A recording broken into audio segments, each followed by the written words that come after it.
Hi, I'm Jefferson Matalog. Kasama ko sa topic na to ay si Warren MARTIZANO. Ang i-discuss namin sa video na to ay about Gaussian elimination. And yes, alam ko yung Gaussian elimination ay na-discuss na yun ni Dumbringi at ni Eslava.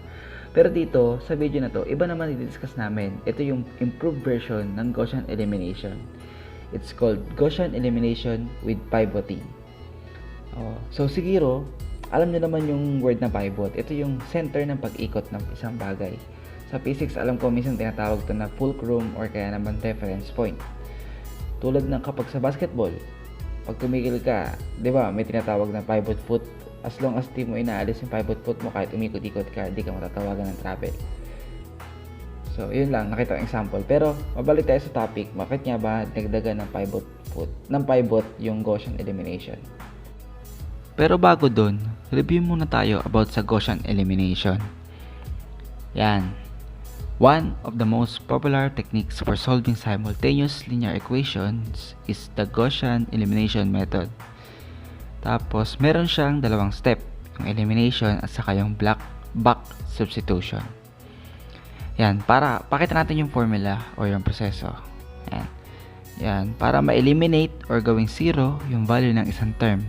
Kasi, ang goal natin dito ay magbawas ng isang term kada equation hanggang matira na lang is isang unknown sa uli or itong x sub n na to. Yan. So, paano nga ba to?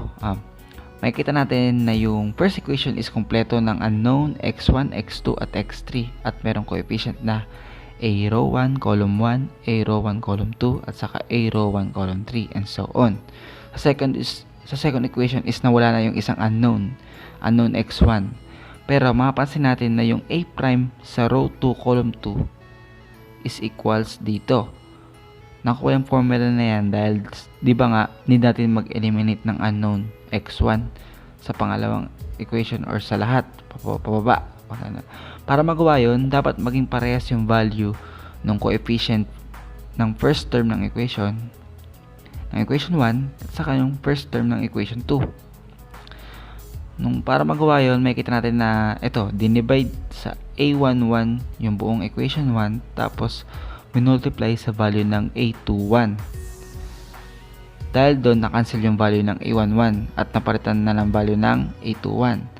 Pagkatapos nun, yung mga value na nabago, isusubtract natin doon sa value ng natirang term sa equation 2. And tapos, ganun din yung proseso na gagawin para sa equation 3 and so on. Para mawala lahat ng unknown x1 sa lahat ng equation na yun, sa buong column na yun. Pagkatapos nun, gagawin ulit natin yung elimination, but this time, di nakasama yung equation 1. Para ang papalit sa kanya yung equation 2 naman, parang siya na yung magiging pivot, ika nga. Tapos, iulit-ulitin lang yun para sa equation 3, so on. Tapos, hanggang sa matira na yung nag-iisang unknown. Tapos, pagkatapos nun, papasok na dyan yung second step, which is yung tinatawag nilang back substitution. Divide mo na lang yung coefficient ng last unknown sa value sa kanan ng equal sign. So, meron ka ng isang known na value. Tapos, yung sinasabi naman na formula na to is, pwede mo na raw malaman lahat ng unknown value sa lahat ng equations mo kanina. If isubtract mo raw yung summation ng lahat ng natitirang term na may known variable dito sa may numerical coefficient sa kanan, yung letter B, and then i-divide mo siya sa numerical coefficient ng unknown variable and ito, para mas malinaw, gumawa akong simpleng animation.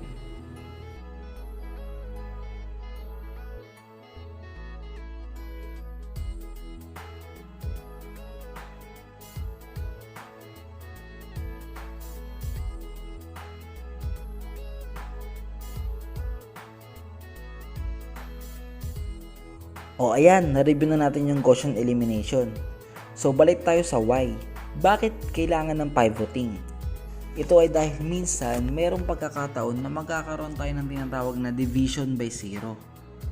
Ito yung kapag yung first equation is walang first term, tulad nito.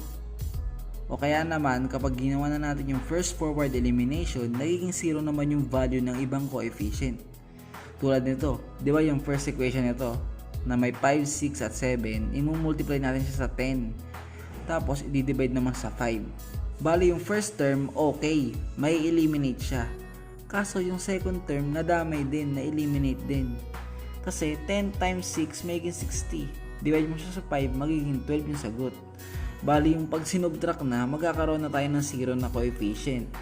Meaning, mawawala na yung unknown variable na need natin. Kasi 0 na din yung coefficient niya. So, importante pala talaga na i-consider natin na ang possibility na magkaroon ng division of 0. Tapos, meron pang isang problema sa Gaussian elimination. Ito yung pag-round up ng mga values na makukuha mo. Mamaya, magbibigay si Warren ng mga example na magpapakita na mas accurate ang sagot kapag gumamit tayo ng pivoting kaysa sa naive or normal lang na Gaussian elimination. Kahit pag gumamit ng mas madaming significant value sa normal Gaussian elimination. So, eto na. Ano nga ba ang ginagawa ng Gaussian elimination with pivoting? Sa totoo lang, same na same naman siya sa in-explain ko kanina sa Gaussian elimination. Puwera lang sa isang proseso. Bago ka mag-eliminate, magsuswitch ka lang ng rows. Piliin mo raw as pivot is yung may pinakamataas na absolute value ng coefficient sa buong column na yon. Kagaya ng sa formula na nandyan sa screen. Pag meron daw na equation, halimbawa 3 equation, meron daw na n-1 na elimination. So, magkakaroon ka ng 2 forward elimination. Tama naman. So, ito naman. So, from A row K, column K na yan, up to A row N, column K, hanapin mo raw yung may pinakamataas ang magnitude. Ang nakita niya is yung pang letter P row. Mas mataas kaysa sa K row or yung pinakaunang row. Gagawin mo ngayon is pagpapalitin mo sila. Dahil sa process na yun, may iwasan mo na ang pagkakaroon ng zero division at mas magiging accurate ang pag-solve mo kaysa sa ordinaryong Gaussian elimination. So, okay. Para mas malinaw ang explanation, iba pa rin kasi pag may example na nakikita compare sa mga formula lang na nakalatag. Merong inhinda si Warren na mga examples para ma-prove na mas accurate at may iwasan ng division by zero kapag ginamit ang Gaussian elimination with pivot method. Hello mga ka-online, I'm Warren MARTIZANO. In this video, I will show some example of Gaussian elimination with partial pivoting. Example number 1. In this problem, we have 3 equations. First, we will write it into augmented matrix. To find the solution of this matrix, we will use these steps, which is forward elimination and back substitution. To determine the number of steps of forward elimination, here the formula, n-1. N is the number of equation. In this problem, we are using 3 equations. 3 minus 1 is equal to 2. So that we have 2 steps of forward elimination. Forward elimination is step 1. Examine absolute values of first column, first row, and below, which is 25, 64, and 144. The largest absolute value is 144 and exists in row 3. Switch row 1 and row 2. Now after we switch row, we will proceed in elimination. We will use 144 as the highest absolute value. 64 over 144 is equal to 0.444. Multiply in row 1. Then the result, we will subtract it in row 2. As you can see in the result, column 1 is now 0. Next, 25. 25 over 144 is equal to 0.1736. We will multiply it in row 1, then the result, we will subtract it in row 3. As you can see in the result, column 1 is now 0. Now our matrix is this. column 1 in row 2 and row 3 is now 0, we will proceed in now we can proceed in elimination step 2. Forward elimination step 2. Examine absolute values of second column, second row, and below. 2.667, 2.917. The largest absolute value is 2.917 and exists in row 3. Switch row 2 and row 3. After we switch row, we will proceed now in elimination. We will use 2.917 as the highest absolute value. 2.67 over 2.917 is equal to 0.9143. Then multiply it in row 2. Then the result, we will subtract it in row 3. As you can see in the result, column 1 and column 2 is now 0, so that we can proceed in back substitution. This matrix, we will write it in this form. Solving for a sub 3, we will use row 3 multiply in this vector is equal to negative 0.23. Negative 0.2 a sub 3 is equal to negative 0.23. Divide both sides by negative 0.2. Then our a sub 3 is equal to 1.15. Solving for a sub 2, we will use row 2 multiply in this vector is equal to 58.33. 2.197 a sub 2 plus 0.8264 a sub 3 is equal to 58.33.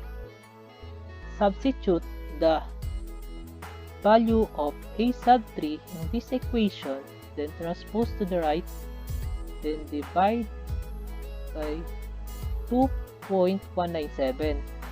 Then the value of a sub 2 will be 19.67.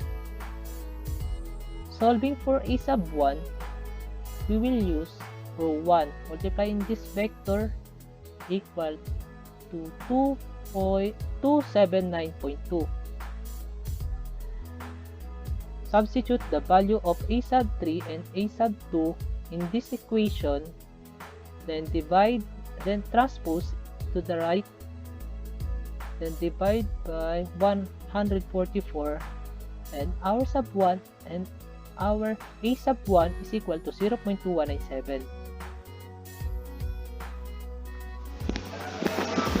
Example number 2. In this problem, we have three equations.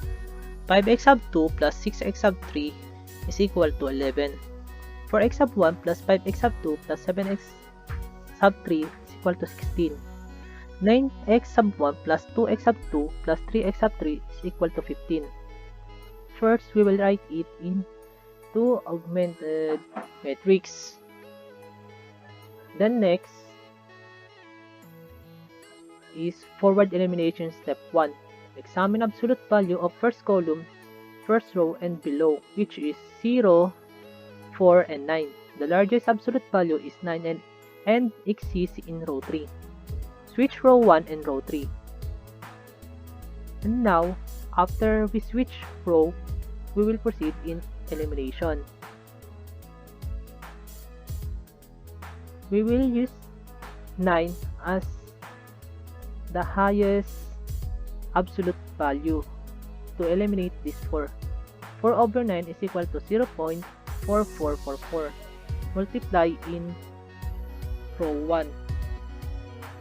Then the result, we will subtract it in row 2. Then the result, as you can see in the result, in the column 1 is now 0. And now our matrix is this. In column 1, row 2 and row 3 is now 0, so that we can now proceed in forward elimination step 2. Forward elimination step 2. Examine absolute values of second column, second row, and below. which is 4.111 and 5.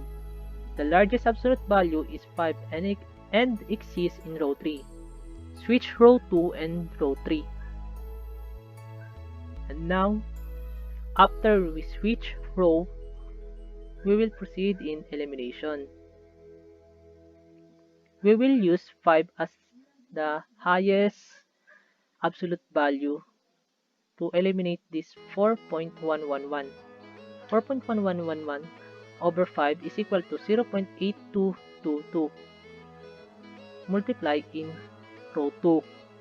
Then the result, we will subtract it in row 3. As you can see in the result, column 1 and column 2 is now 0. So that we can now proceed in back substitution. This matrix, we will write it in this form. Then solving for x sub 3, we will use row 3 multiplying this vector equal to 0.289. 0.73 for x sub 3 is equal to 0.289. Divide both sides by 0.734. Then the value of x sub 3 is equal to 0.394.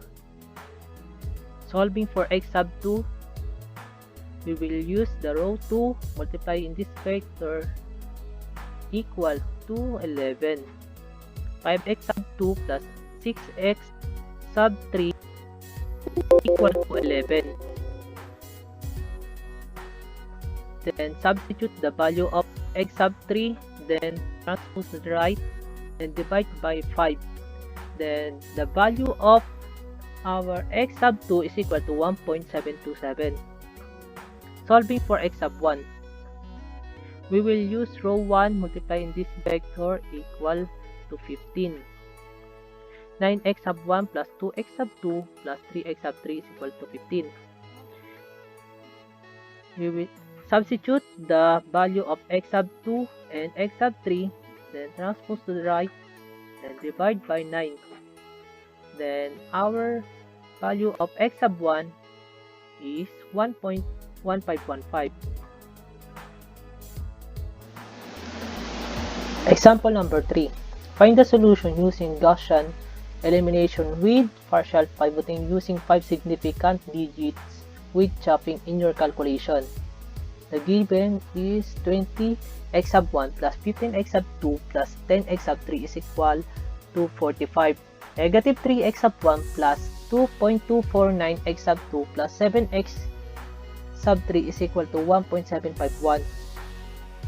5x sub 1 plus x sub 2 plus 3x sub 3 is equal to 9. First, we will write it into augmented matrix. Then next is forward elimination step 1. Examine absolute values of first column, first row and below, which is 20, negative 3, and 5. The largest absolute value is 20 and exists in row 1. And now for the elimination, we will use 20 as the highest absolute value. Negative 3 over 20 is equal to negative 0.15 multiply in row 1. Then the result, we will subtract it in row 2. As you can see in the result, column 1 is now 0. Now, next is row 3. 5 over 20 is equal to 0.25. Multiply it in row 1. Then the result, we will subtract it in row 2. No, row 3. Then, as you can see in the result, column 1 is now 0. And now our matrix is this. Column 1 in row 2 and row 3 is now 0. Therefore, we can now proceed in forward elimination step 2. Forward elimination step 2. examine absolute values of second column, second row, and below, which is 0.01 and negative 2.75. Since this negative 2.75 inside in absolute, the sign will be disregard, so that it will become 2.75 and 0.001. The largest absolute value is now 2.75 and exists in row 3. Switch row 2 and row 3. After we switch row 2 and row 3, we will proceed now in elimination. We will use negative 2.75 as the highest absolute value. 0.01 over negative 2.75 is equal to negative 0.000366363 multiply in row 2. Then the result, we will subtract it into row 3. As you can see in the result, column 1 and column 2 is now 0. Therefore, we can now proceed in back substitution. This matrix, we will write it in this form. Solving for x sub 3, we will use row 3 multiplied in this vector is equal to 8.50018184. 8.5001 x sub 3 is equal to 8.5001 divided by both sides by 8.5001. Therefore, then the value of our x sub 3 will be 1. Solving for x sub 2, we will use row 2 multiply in this vector is equal to negative 2.25. Negative 2.75 x sub 2 plus 0.5 x sub 3 is equal to negative 2.25. Then substitute the value of x sub 3 in this equation, then transpose to the right. And divide by negative 2.75. Then the value of our x sub 2 is 1. Solving for x sub 1, we will use row 1 multiply in this vector is equal to 45.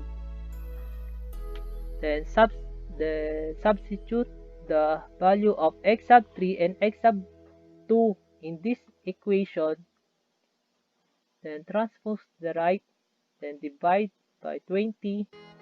Then the value of our x sub 1 is 1.